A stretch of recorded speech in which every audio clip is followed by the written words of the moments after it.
Y ese momento que Yami Segovia te cuenta la temperatura. Bueno, 8 grados 3 décimas la temperatura a esta hora, 78% la humedad. Tenemos para esta mañana el cielo cubierto. No hay pronóstico de lluvia, por lo menos por ahora, pero tenemos el cielo parcialmente nublado para el resto del día y una máxima de 13. Está fría la mañana, así que los que no salieron de casa y están por salir, un abriguito no viene nada mal. Muy bien, 8 minutos pasaron de las 8 de la mañana y arrancamos con la agenda informativa del día de hoy. A ver, hay algo que a mí me da vuelta en la cabeza, ahí, viste, como los dibujitos animados, desde hace varios días, que es, ¿vieron esas cosas que son simbólicas de cómo alguien ve una sociedad?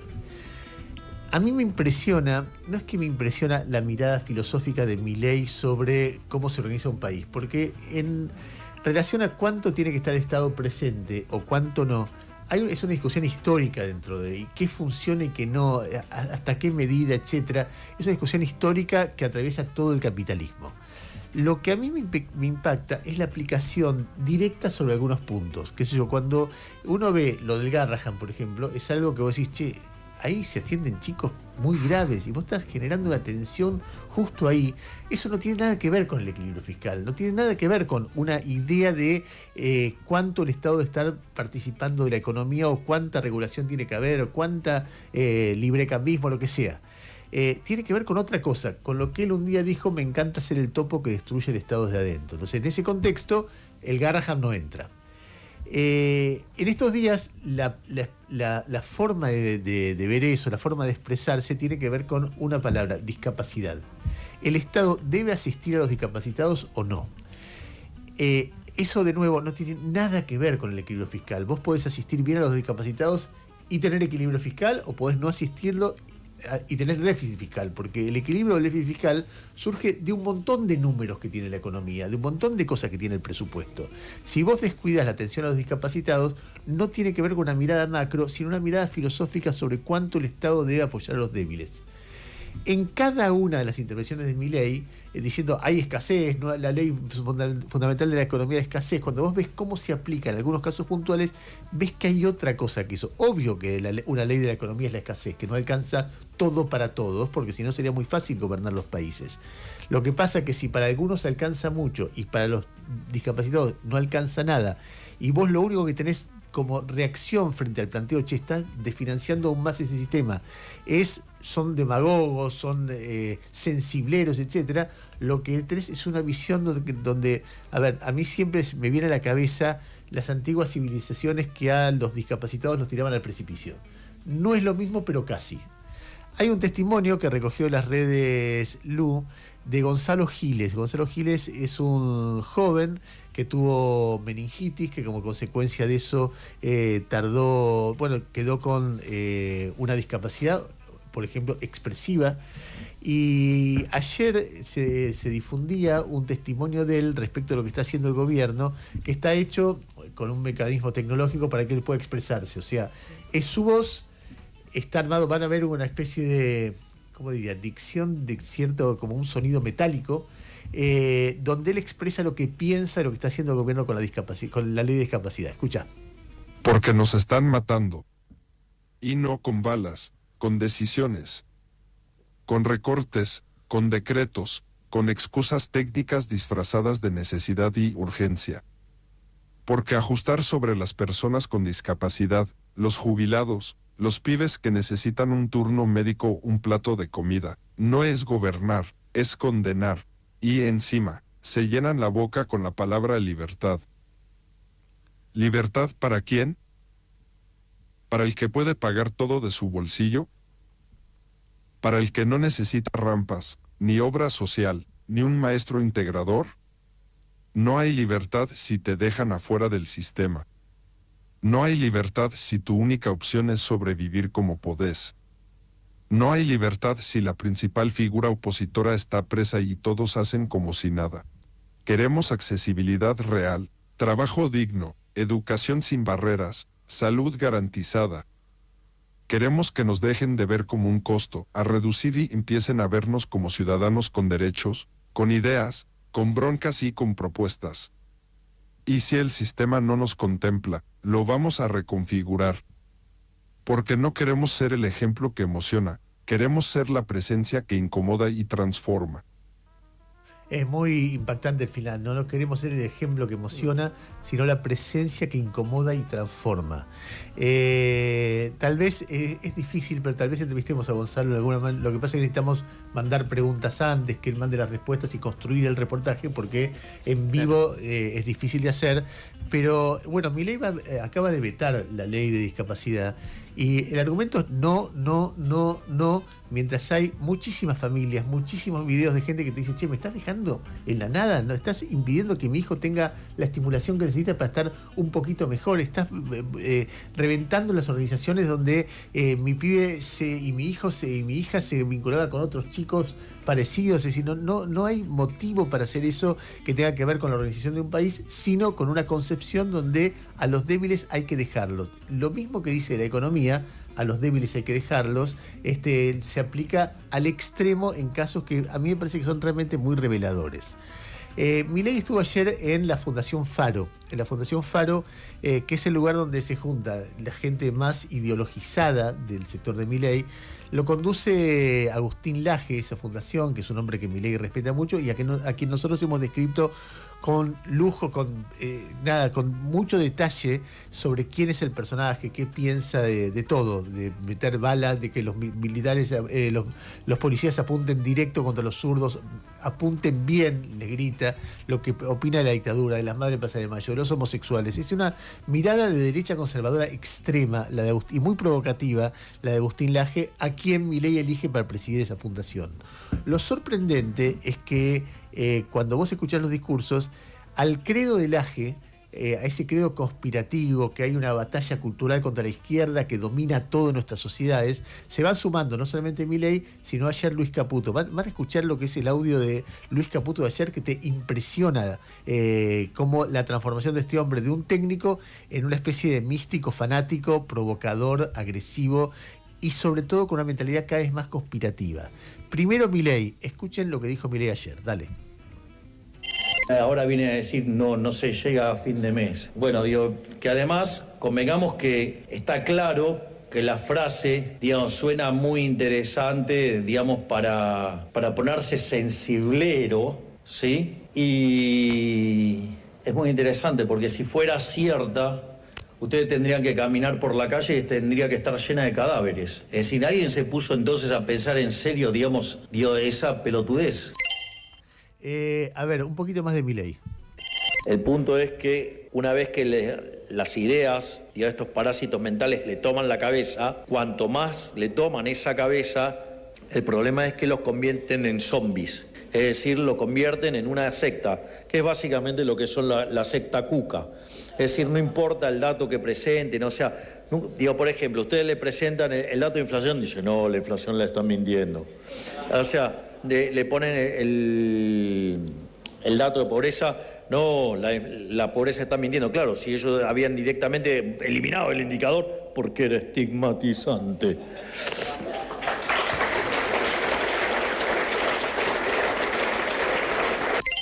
Bueno, ahí está Milei diciendo que si las calles no están repletas de cadáveres, eso quiere decir que la gente llega a fin de mes.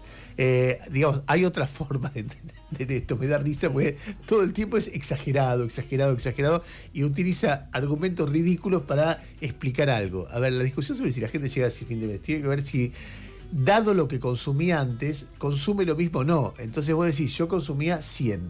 Hoy no llego a fin de mes consumiendo 100, entonces tengo que ajustar. No es que me muero si no llego, entonces tengo que cambiar la marca que consumía, etc. Es una discusión sobre la evolución del consumo en este tiempo, donde ellos tienen algunos argumentos en contra, pero no quiere decir que si vos no llegas a fin de mes hay cadáveres. Hay mucha gente durmiendo en la calle. Eso es así, uno anda por la ciudad y ves campamentos por momentos, no sé, campamentos de 3, 4 personas, donde entra un poco, hay un techito y un lugar, vos ves, por lo menos en el barrio donde yo vivo, mucha. No quiere decir que se muera la gente, cadáveres en las calles. Eso pasa cuando hay un bombardeo, no cuando hay un plan económico, y está muy exagerado. Hablando de parásitos, Luis Caputo, quiero decir no que él sea un parásito, sino que también él habla de parásitos. La izquierda son parásitos mentales, los nuevos tipos de parásitos.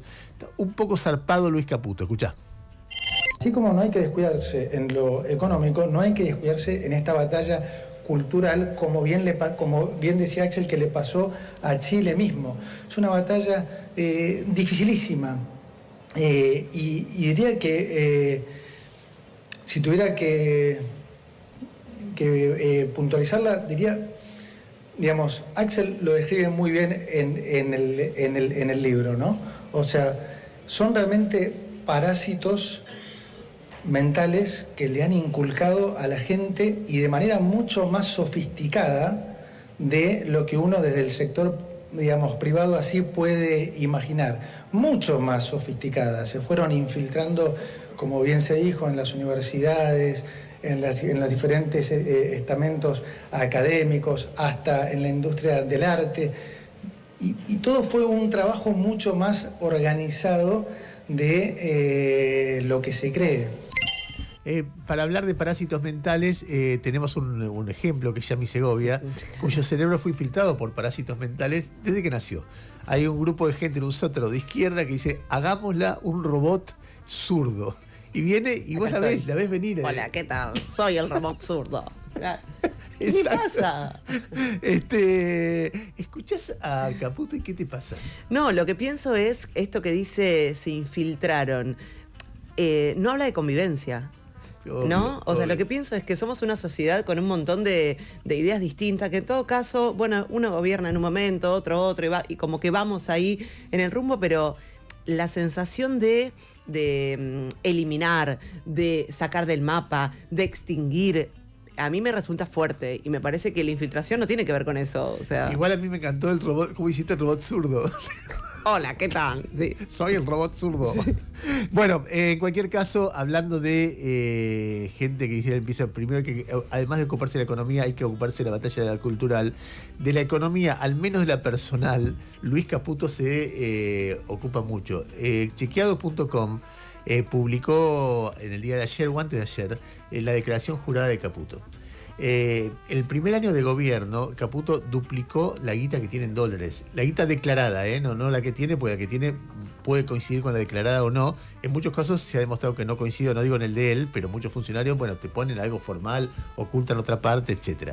El ministro de Economía declaró un patrimonio de 11.581 millones al 31 de diciembre del 2024 de pesos, que a ese momento eran 11 millones de dólares al tipo de cambio oficial o 9,7 al tipo de cambio paralelo. En ese momento todavía había oficial y paralelo con una diferencia importante.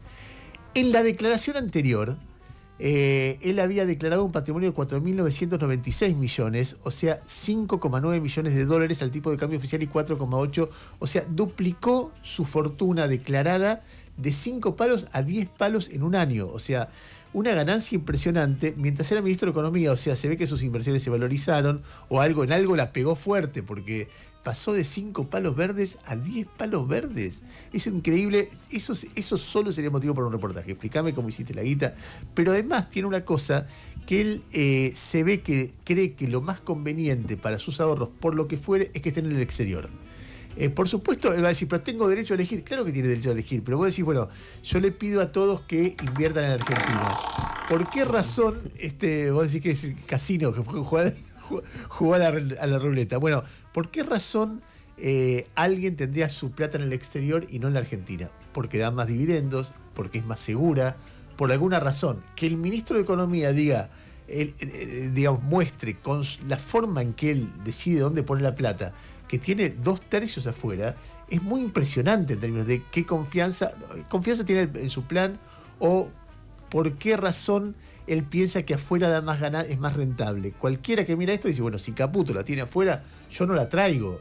Los datos, la mayor parte de su patrimonio, dice chequeado.com, se concentra en depósitos bancarios en el exterior. En la mayoría de los casos no se aclara el país de la cuenta bancaria ni la moneda de los ahorros, pero el ministro declaró el equivalente a 5.937 millones en depósitos bancarios fuera del país, la mitad de su patrimonio total, y además acciones por 1.870 millones en la compañía Ancora Investment, que tampoco aclara su radicación. entre sus depósitos y su participación en esa sociedad suma 7.800 millones en el exterior. 7.800 millones en el exterior, hablamos de pesos, ¿no? 2/3 de su patrimonio total. 8:22 minutos de la mañana. En la agenda informativa, por supuesto, está todo el panorama económico, esa parte en la que hasta hace unos días yo reposaba en Jairo y al menos por unos días voy a tener que remarla en dulce de leche. Pero bueno, les cuento qué es lo que pasa. Hay algunas discusiones que hay en este momento respecto a la evolución en lo inmediato de la economía. Y algunas que tienen que ver con un poco de más largo plazo. Primero, ¿el dólar va a seguir subiendo o va a bajar? Lo que refleja lo que vimos ayer es que bajó un cachitito. Algunas personas van a decir, mirá, con cómo está interviniendo el gobierno, para que no suba debería bajar mucho. Lo que demuestra esto que hay una presión alcista que el gobierno logra, por lo menos que no suba el dólar, pero no logra que baje. En cualquier caso, esto se verá en los próximos días. La segunda pregunta que hay, que es una pregunta también muy relevante respecto de esto, es la suba del dólar de los últimos días. ¿Se pasa a precios o no? Es decir, el gobierno dice no se va a pasar a precios porque nadie consume nada y si suben los precios lo que va a hacer es que no vendan nada, con lo cual van a tener que dejar los precios los comerciantes ahí donde están. Y hay otros que dicen no, con esta suba del dólar algo van a tener que trasladar precios. ¿Cuánto? ¿Qué se impone? ¿La recesión que baja los precios o pese a la recesión también suben los precios? Vos estuviste dando vueltas por... ¿te acordás de ese negocio donde comprabas milanesas? Sí, pero bueno, ya hace bastante que no como milanesas. Sí, claro, vos, pasé hace poco por ahí. Chiche se llama. ¿Viste algo de precios en estos días? No, ayer fui a comprar, pero compré algunas cosas que no habían variado demasiado. Compré 2 o 3 cosas, la verdad, no fue una gran compra la de ayer, pero en principio ayer no me sorprendió con respecto a lo anterior. Pero Lu no me sé. decía que ella veía un poquito de movimiento. En cualquier caso, los precios que registran los medios más serios cuentan que proveedores de minoristas como Unilever, Mastelone, Danone, Arcor, hay subas del 7% en Unilever, de 3 al 4% en Mastelone, de 3,5% en Danone, de 3 a 5 en Arcor y así en varios proveedores, y en otros no, está más quieto, con lo cual hace un ratito leía que creo que el estudio Ferrer se empezaba a pronosticar una inflación para agosto recién empieza, que va a estar más cerca de 3 que de 2, o sea, subiendo de nuevo al nivel de 2 y tal vez acercándose al nivel de 3, eso se irá viendo. No es buena noticia para el gobierno que agosto y septiembre tengan inflaciones arriba de 2, pero tampoco es una inflación terrible que va a definir una elección. Hablando de elecciones, se ve un acercamiento muy fuerte entre la Libertad Avanza y el PRO en la Ciudad de Buenos Aires, algo que parecía que se podía romper, finalmente se está arreglando, lo que muestra también el PRO una vez más perdiendo personalidad, porque en todos los lugares, en algún momento los analistas políticos tendríamos que ya dar por decretar que el PRO es una fuerza muy menor que va a la cola de la Libertad Avanza en aquellos lugares que la Libertad Avanza se lo permite. Entonces, dice, acá me conviene, acá no, decide la Libertad Avanza, decide en condiciones realmente de fuerza dominante de esa alianza, con lo cual hay que prepararse para la idea de que la Ciudad de Buenos Aires en pocos años, o sea, en el 2027, tenga por ahí un jefe de gobierno de la Libertad Avanza. Tal vez ese jefe de gobierno sea jefa de gobierno y sea Patricia Bullrich, no tengo idea, pero me da, bueno, todo suponiendo que la experiencia de Milei no termine una catástrofe, ¿no? Pero si termina más o menos razonable, es lógico pensar que la fuerza dominante sea la fuerza de centro-derecha que viene gobernando acá desde hace muchos años y que la cabeza de eso no sea Jorge Macri, no sea un Macri, no sea Rodríguez Larreta, sino que sea alguien de mucho más cercano a Milei. Hay una caja espectacular para discusión para discutir o para pelearse aquí en la Ciudad de Buenos Aires. Y como todo se va derechizando, empiezan a haber algunas cosas que yo creo que me parece que Yami no vio esto, porque cuando lo escuche le va a dar una bronca, la conozco, y le va a dar una cosa como diciendo, no puedo creer que estén haciendo y diciendo eso. A ver, sorpréndeme. Primero la medida. El gobierno de la ciudad dispuso que se va a aplicar multas a aquellos que encuentren revolviendo basura. O sea, una persona revuelve basura y le aplicás una multa. No sé cómo se la vas a cobrar. Es un sinsentido. Claro. La gente que está revisando la basura no tiene para nada, ni siquiera para comer. Jorge Macri dice, di la orden al Ministerio de Seguridad y a la Policía de la Ciudad que si encuentran alguna persona o grupo de personas removiendo basura de los contenedores y ensuciando nuestra ciudad, les exijan que limpien y ordenen todo de inmediato. Si se niegan, que los sancionen según la normativa vigente. Y ponen una foto de 2 policías. Entonces, pero esto, que ya te parece un sinsentido. Un sinsentido total. Ya te da bronca. Sí. Ya te parece que no. Ella los adopta. A las personas que revuelven basura, vení, te llevo a casa. No, bueno, no sé si tanto, pero no tendría problema. Pero lo que digo es que, digamos, esta noticia la uno a la anterior que dijiste. El tema de la cola de La Libertad Avanza. Que van a la cola de Libertad. Por eso, digamos, y que también... y al tema de los discapacitados. Es decir, es todo lo mismo. El tipo Sí. que es débil lo abandonamos y si molesta lo castigamos.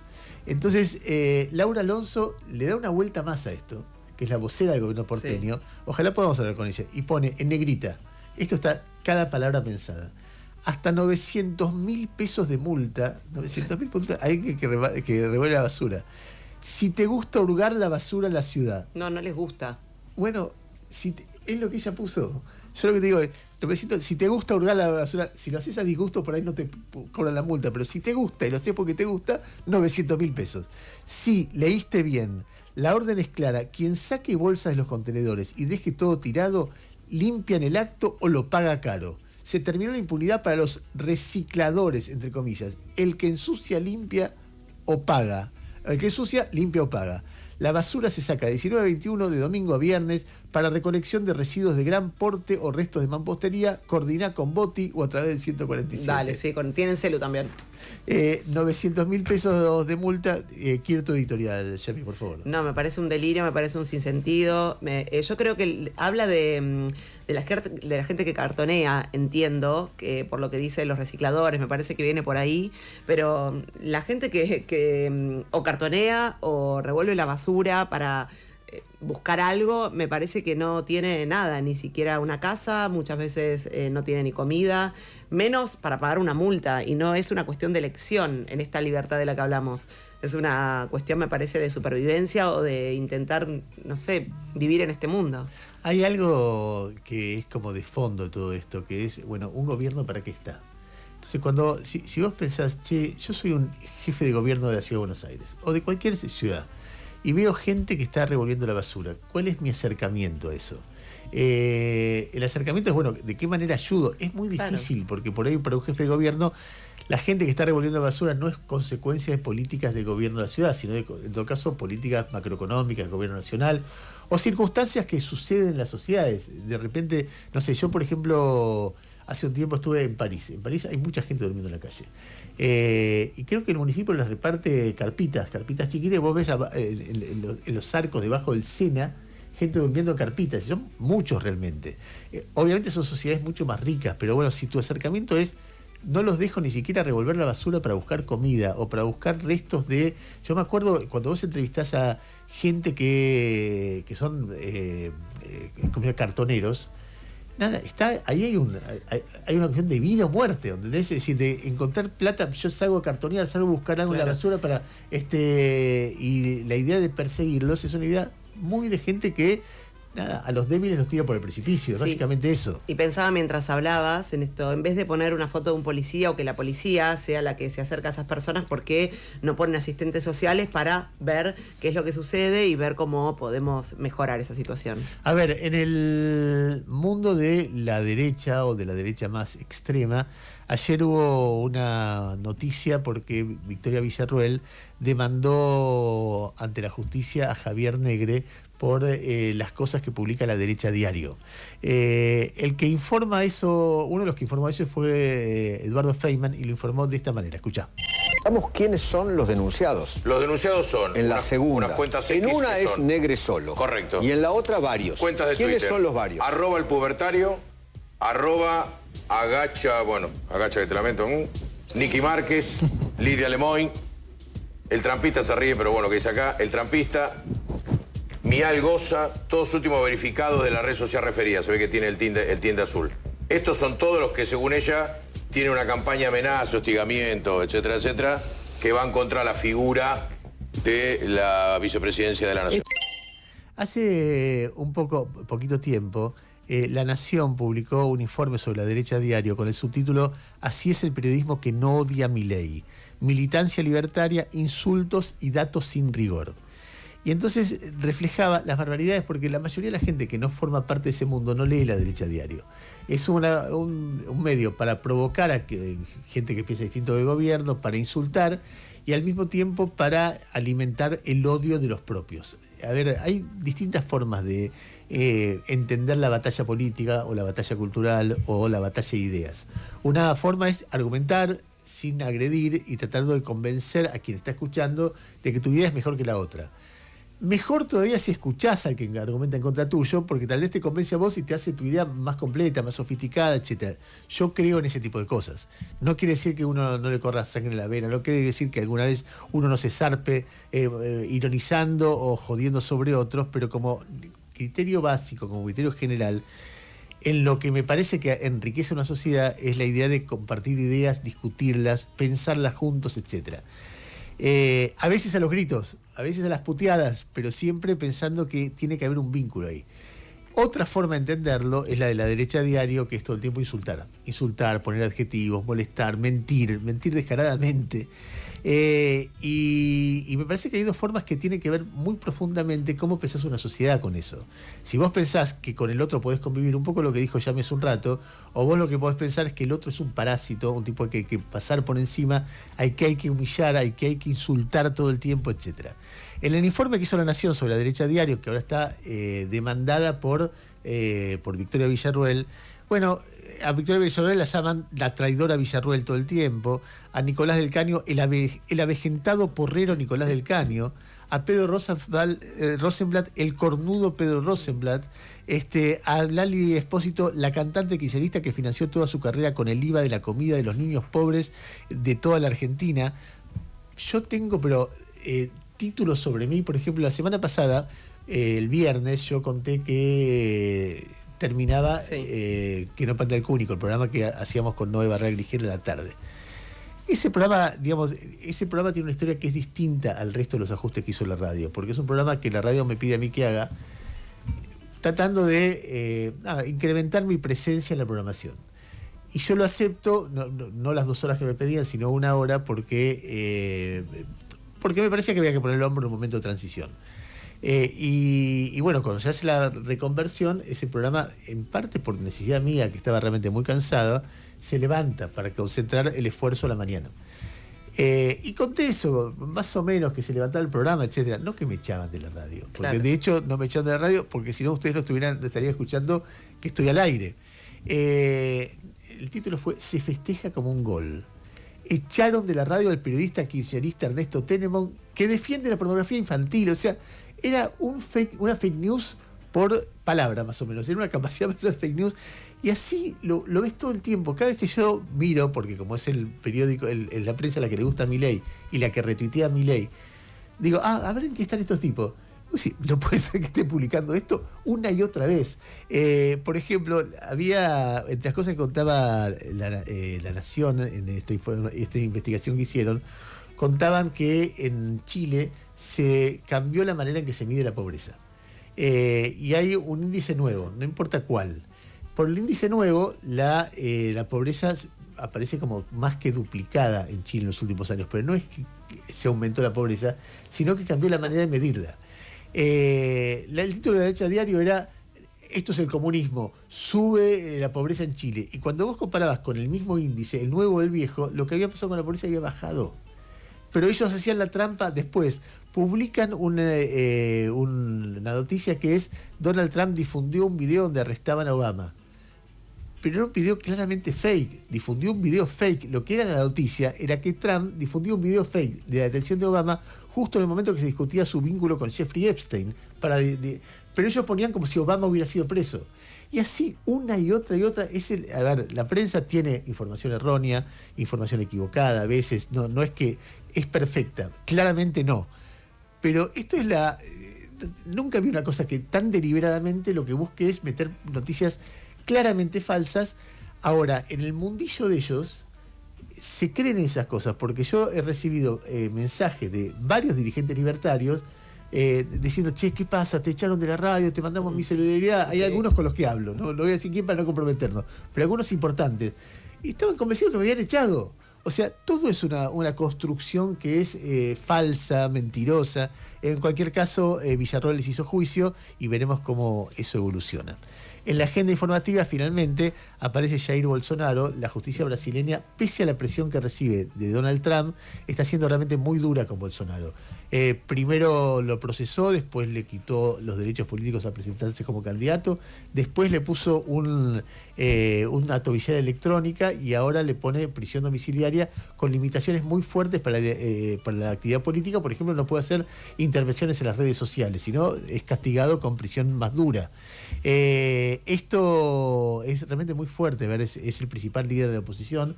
Uno ve en Argentina y en Brasil los principales líderes de la oposición, los dos detenidos. En el caso de Bolsonaro convive esto con un momento muy, muy importante de la popularidad de Lula. Uno mira, su tercer mandato, un periodo político que empezó en el 2012, estamos en el 2025 y él sigue siendo la figura central de Brasil. Vos lo ves y el tipo, se podría presentar tranquilamente a la reelección y no sé si la gana, pero va a ser muy competitivo y es muy impactante. A mí me tiene muy impresionada la figura de Lula. Me parece que es uno de esos líderes que marcan la historia de un continente y, a mi entender, de manera muy positiva, más allá de en qué momento de su historia vos te detengas. Y obviamente nada es blanco-negro, pero el balance da para mí espectacular en consolidación de la democracia, en crecimiento del país, en baja de los indicadores sociales más duros como la pobreza, etcétera, etcétera, etcétera. 8:39 minutos de la mañana. Aquí termina el primer resumen de noticias de J, o sea, después de Jairo. Exacto, viene antes de Cristo y después de Cristo. Nosotros tenemos antes de Jairo, después de Jairo. Lo extrañamos, por supuesto que sí, lo vamos a extrañar siempre. Pero bueno, tenemos que ir para Frenchy, como quien dice. El show debe continuar. El show debe continuar, tal cual, Yami. 8:39 minutos de la mañana. El placer de estar con Yami, qué bárbaro.